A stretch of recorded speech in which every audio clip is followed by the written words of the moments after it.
নমস্কার, আমি দীপমিতা। আমি আজকে কিছু ট্রাফিক রুলস নিয়ে আলোচনা করব, যেটা নতুন কিছু চেঞ্জেস হয়েছে এবং সেটা ইমপ্লিমেন্টও হয়েছে 1 মার্চ 2025 থেকে। তো কিসের জন্য গভর্নমেন্ট এত স্ট্রিক্ট রুলস নিয়ে আসছে এটার ট্রাফিকের? কারণ এত রোড অ্যাক্সিডেন্ট বেড়েছে এখন।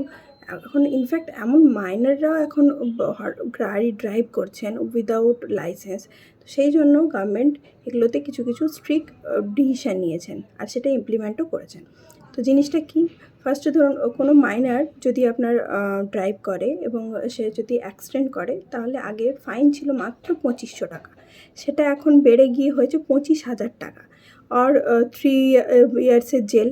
আর হচ্ছে যে মাইনর যে ড্রাইভ করছিল তার লাইসেন্স ইস্যু করা হবে না ওই মাইনর যতদিন না 25 ইয়ার্স এজ হয়। আচ্ছা, তারপরে হচ্ছে ধরুন ড্রিঙ্ক অ্যান্ড ড্রাইভ তো প্রচুর কেস খায়, প্রচুর মামলা হয়। তো ড্রিঙ্ক অ্যান্ড ড্রাইভের ক্ষেত্রে কি আগে 1,000 টাকা ফাইন ছিল, এখন সেটা হয়ে গিয়ে দাঁড়িয়েছে 10,000 টাকা আর 3 মান্থসের জেল।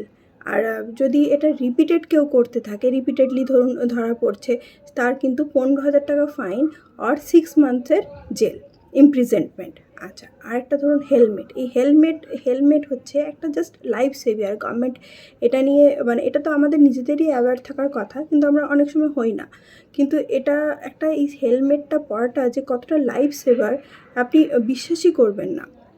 তো এই হেলমেটের জন্য যদি আপনাকে ধরে ট্রাফিক পুলিশ, যেখানে 100 থেকে 500 টাকা ফাইন ছিল, সেটা আজকে দিনে গিয়ে 1,000 টাকা ফাইন হয়েছে।